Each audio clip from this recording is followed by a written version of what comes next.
have you seen out-rock Run DMC on stage? You can't. You can't because when you got, I thought you'd say that. You can't. But let me tell you why. Let me tell you why. Because much like you, when you have catalog and each song was a monster, when you have catalog and each, it's like, I remember they had opened up for Onyx one time, right? Just for Onyx, Run DMC had not opened up for them. They was on the same bill, and they went on before them. I said they don't even realize what's going to happen. Run gonna make it. I mean, he's gonna. There wouldn't be no stage left. There won't be no stage left. But I'll tell you, Mace would never ever go on. I remember at the height of Mace said, I'm not going on. I'm not going on after KRS. I'm not going to do it. I don't care what you say. I don't care what you say. He said, Charlie, you're not putting me on after KRS. I promise Smart you. man. Smart man. Now watch this. But now watch this. Russell Simmons did something called called The Show. Yeah. It was a movie. And we shot that motherfucker in Philly, right? In Philly. Yes, sir. This is when I meet Lil C's, Biggie, all the rappers. We was all there, right? So this motherfucking event was so cold. Run DMC was on the bill. I seen they was on the bill. And I'm watching everybody that's performing. I'm like, ooh, they finna tear y'all ass up.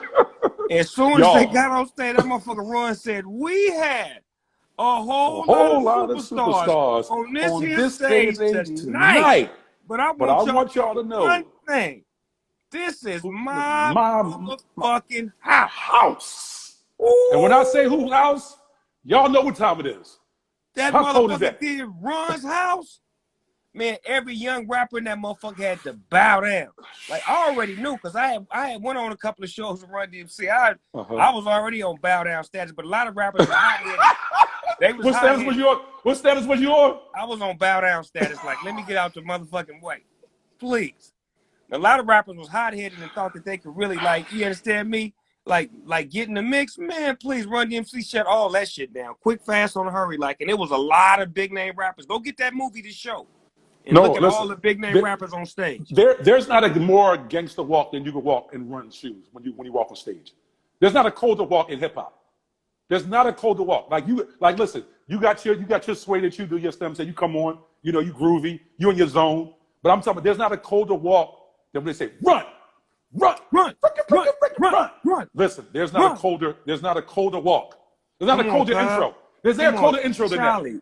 Charlie, I just think about the movie Crush Groove when I seen the scene and then seeing these niggas doing it in real life. Like, come on, man.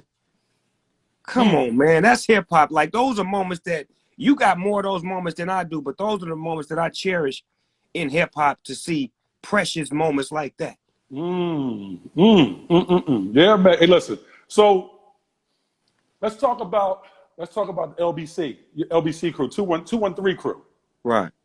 Nate Dogg. Yes, sir. Warren G. Yes, sir. Talk to me about those brothers, because y'all came up together. Y'all was in the trenches together. That's who I actually stopped selling dope with to become a real rapper with. We put our issues to the side. Said we ain't gonna sell drugs, we ain't gonna rob, we ain't gonna do nothing violent.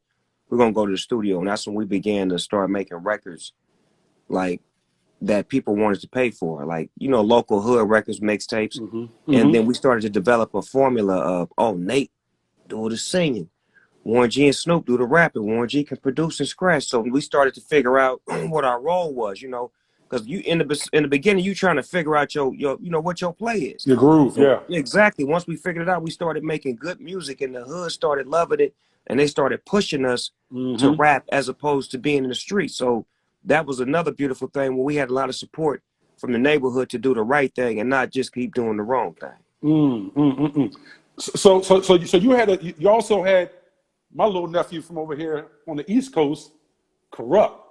Yes. Ooh, yes. Now let me tell you, I met Corrupt when I got out of jail. I met him in Hollywood. It was a rap fucking talent show or something. And my homeboy's Perfection. Perfection was the twins, a group named Folsom, and my homeboy Domino. And they was all in the group. So they performed at the little party, and when it was over with, it was a female in the streets, and she was talking shit. She was like, you Long Beach niggas is whack. My homeboy will serve all y'all. And blah, blah, blah. She just was going off like, whoop, whoop. And I'm like, you know what I'm saying? I'm letting her talk. And she go get him. And when she go get him, he started rapping. He started tearing my homies up. He started wearing their asses out, right? So I'm just standing against the wall just listening. I come up off the wall probably like after the 5th rap he dropped, and I take off on him. And he take off back, and we like on some karate shit. We just pow, pow, pow. We go like about 35 minutes to where like the last two verses. Hey, listen, I don't mean to cut you off, but DJ Jazz Jeff is on the line. He just came on. Please give him a shout out. Jazzy Please motherfucking Jeff is Please in the give it to building. him. Hello. Please give it to him. Please One give of the greatest to ever do it. Hey, listen. You understand? I've been able to watch. You know what every Jazzy night. Jeff? You know what Jazzy Jeff is the king He did the of? scratches on. He did the scratches on the film, on Straight Outta Compton. Oh my! Did you know that? No, I didn't. Dre called him up to have to do the scratches on Straight Outta Compton. I mean, he's the greatest to ever do it. I used to watch him, Joe Cooley. It was one other DJ. Bobcat was mean. Hey, Bobcat was mean. Say that. Bobcat, baby. Yeah, say that. Listen. I love Cut Creator. But when LL got Bobcat and that LA posse came over, let me say something to you, man. They shifted the game. Because I'm gonna tell you something. The production on the West Coast was undeniable. The production was retarded. Now watch this. Ren, Q, because Ren was my absolute. That was my guy. Clearly, point blank. Right. Then Snoop came, of course. But I'm telling you, the production that y'all had was unmatched. Unmatched. But I think it's because y'all paid so much homage to Roger, and the Parliament, the Funk. Like y'all really took that thing serious. Like took it to a whole nother level. Talk about that, bro. I think that music was like medicine to us. Like we grew up to that music. We loved every style of music, from R&B to funk to jazz to hip hop. But that funk was just something that was in our genes. And when we got a hold of it, we sampled, but then we replayed as well. And the key was being able to replay, and then also being able to grab those old school artists that were still alive, as opposed to just sampling their music, getting into a dispute, and they trying to get their money and publishing, and they don't own it, and they don't want you to use the sample. We would go grab that actual artist and say, hey, come in the lab. We're going to do some new with you, but we're going to put some of that old on it, so that way it could be a mix and match. And we're going to get you paid and put you back in the game again. The insulin shot that's needed. Yeah, because I work with Roger, George Clinton. I work with Bootsy Collins, Ohio Players. I work with the Dramatics, Lenny Williams. Like, it's no limit to who I done work with. You know what I'm saying? I done work with the Funk Brothers, the Stax musicians, the Neville Brothers. Like, it's no limit. And it's because if they still alive, I'm going to get them. You're going to get them, right. I love that. Get them. I love that. Oh man, yes, that's amazing. Totally amazing. So listen, we got to go into a level of we're going to tap into the music, but we got to go where we're sitting at right now. That COVID, and of course the pandemic that we're living in, and of course this horrific time we're living in. You at the forefront. You out here. You're not letting let your voice be silent, as you never do. Let's talk about what's going on in the world today. What's happening in this world, and what are you telling your sons? What I've been telling them, this is America. Be careful. You're a black man. You 5 steps behind to begin with. You guilty to prove it innocent. And move in silence. Because we targets, and that's just what it is. Ain't no specific particular type of black man. It's all black men. Right. And the world is starting to see it, but imagine all of the violence that doesn't get captured on camera.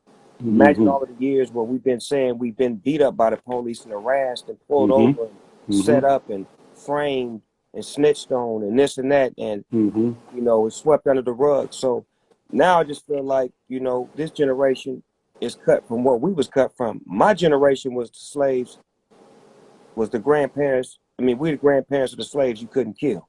So imagine what this generation is. If you couldn't kill our grandparents and you couldn't kill us, you damn sure not going to kill them. So it's going to be some get right. It's going to be a lot of get right. That's why it's translating into other races and other people supporting the movement, because it's a real movement. It's not a color movement. It's a feeling, the way you feel. If you have any conscience and feeling and love about yourself, you cannot stand to see that done to anybody, because you feel like that's who you are. Like if I watch somebody get shot or killed on TV, I don't care what color they are. I have a emotional feeling in me that makes me hurt. To feel for their family, to feel for them, to feel for Not just to be like, how they had that coming. Even the worst of the worst. Did you see the sister that put up the post, and she was saying how she felt like, they looted us. You know what I mean? They stole us. She said, I don't give two F's about the situation. They could burn it. They could burn it down. Did you see that video? You see Yeah. that sister talking about that? She was Yeah. like, we don't own it, so I don't give crap about it. They could burn it down. How you feel about her? How you felt that statement? What's your feeling about that statement? I felt like that once upon a time in 1992. So I can't be Okay. hypocritical and say, well, Right. she's wrong or she's right. Everybody's entitled to their emotions and their feelings. It sways you a different way because I seen it before. But if you ain't never seen it before, you may feel a certain kind of way. I've watched the utter disrespecting police, and I watched some great police officers. I'm not gonna say that they all bad because they not. I got Right. relationships with a few police officers that are cool, some governors, some mayors, some officials from doing business, from being a rapper and entertainer. You run across people and you see that they not all that bad, just like they gave me an opportunity. They could have said, Right. he's a gang-banging ex-drug dealer. We don't want to give him a shot, but they gave me a shot. Right. Right. What do you feel about the position of the state attorney right now? What in terms of where he's sitting at? With him having this huge responsibility that's on. It became his responsibility. The world is on his shoulders right now. The world is going to be watching him. Well, What do you feel like? I think he's the guy for the job. They were speaking on him before they got him. His name was always coming up when they were saying somebody that would be fair, vigilant, and that would actually, prosecute with diligence and try to really get a conviction. His name was always floating in the air. I never knew who he was. I just heard his name, and then when I seen him and heard him speak, and then I seen him raise them charges to another level, and I'm watching more evidence come out that this man knew him, worked with him. That sounded leaning more like first degree because in the black man's court of law, that's an automatic first degree. If I know you, if I know anything about you, and I happen to kill you, it was premeditated. Absolutely. Especially if I work with you. Absolutely. So you work alongside, as we all do. We have Caucasian friends and associates, and they're talking to you and saying how much they're concerned for you, but they're not talking outside of the confines of your phone or in your company. How do you feel about that? Folks that that you work alongside. Hey, they got to do what they got to do. Choose up. If you want to be on the right side or the wrong side of history, it's all about where you want to be at. We've always been on the wrong side of history, so pick and choose. Wow. Yeah. So you feel like the country is banding together right now? It's a different change because, of course, like your kids, of course, grew up. You know what I mean? Like when we grew up, it was just black people. Now they grow up in a multicultural world, and the generation today is, I'm saying I have an issue with the fact that you treat Kevin wrong or unjust as if he's 3/4 of a man. You know what I mean? Your kids have grown up with in a multicultural, community, right? So now the young people are actually fighting for justice for everybody. So when you go outside, it's probably actually what I've been saying probably about 60 or 70% white folks. Me too. And that's what I was saying as far as like the movement is spreading into other people's hearts. When it becomes your heart and your spirit, it ain't nothing you can do about it. It's all about the feeling now. They got the passion for it because they know wrong is wrong and they don't want to be associated with wrong. They want to be associated with right. And that's why change. Yeah, exactly. But right is right and wrong is wrong. There's no in between. So that's what they're getting involved for because their heart is telling them this is the right thing to do. And they're exposing each other. They're telling on each other. They're showing racism at their house. They're showing how it's affecting their whole family and how certain kids are going against it and don't want to be a part of it. And certain neighbors got to deal with racism. And it's like they got to deal with it now the way we've been having to deal with it every day of our life. So when they step into the movement, they have to take on everything that we take on because now they looked at as one of us. So Charlemagne and Puff are brothers. They said they're going to hold their vote hostage. Do you feel the same way? And if you don't, explain that to me, how you feel about that. I mean, I don't know about the word hostage, but I understand what they mean as far as like a unified vote from the people. But I think people need to get unified first before we can start appointing, these types of rules and regulations. But the whole spirit of it all is in the right area of where we need to be. Us as a unit, as a people. So when we vote, When we don't vote, we don't vote. When we go for one cause, it's the cause we going for. So we know that if we vote now, we trying to vote this nigga out of the office because he's something terrible. He don't like nobody that ain't with what he with. And the minute they stop, following his rules, he go bad on them. So that's the bad kind of president to have. We want a president that's a politician that's able to negotiate and have heart and feeling and, fair and, some things go this way, some things go that way. He's just one-sided and that's it, that's all. And that's the whole purpose of us getting together to be able to vote, to be able to make change and to make moves that can affect policy right away. Yeah. So again, I think a lot of people are still unclear about voting. So if you speak to that even more so, the importance, because I heard you say that you're probably going to vote this year and you had never voted before. I am. I never voted because they always would deter me away. If you got a criminal record, you can't vote. They would always put, hurdles and obstacles to deter you from voting. You got to wait in line for 6 hours. You got to do this. So that's like the kind of shit we'd be like, man, fuck that. I ain't finna wait in line to vote. Wow. That's what they do to throw us off. You feel what I'm saying? As opposed to like, they're standing in line for 2 days to get their people in office. So that's what we have to change our mentality. That's why I was like, you know what? Let me stop talking about it and be about it. Let me go ahead and register and do my thing so that way I won't just be saying, hey, everybody, go vote. And I ain't motherfucking voting. So with that being said, of course, it's going to be more difficult than waiting in a 2-hour line now this time around. They're going to make it extremely difficult. How you feeling? What's your approach about that? You're going to stay diligent. You're going to stay focused on the task. I'm saying your vote need to be counted. Are you locking in?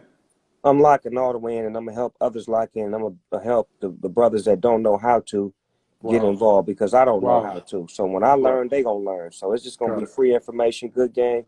And for those, players that's on parole, they can register as well. There's certain people that don't know that they can vote and don't understand that they can. So it's just a matter of when you do it, you make it easy for everybody who thought they couldn't do it to go ahead and do it. Absolutely. So they're opening up the country. Everybody's in a rush to get back outside. What's your feeling about that? Because they haven't came up with a cure yet. I heard that it's been spiking because, of course, I haven't been out really in about 13, 14 weeks. So what's your feeling about, the fact that everybody's in a rush to get outside? I'm not in a rush. I think they should take their time until they figure out what the whole play is all about. I mean, just to make sure that there's safety first. I know we went off into the protest and the movement so fast because it just happened and spontaneous, and you can't control your emotions, and it had to happen. We got to get back to being safe again. A lot of that contact and not being 6 feet. And it just was a lot going on. So we need to get back into the house and make sure that we right for about 30 days before we go back out. I think we should do about another 30 days of locked up. I think so too. I think so as well. I think that, and they said something, I got a post, I put up a post the other day that Melinda Gates said that black folks should get, the vaccination first. I said what they should do is we should do like a big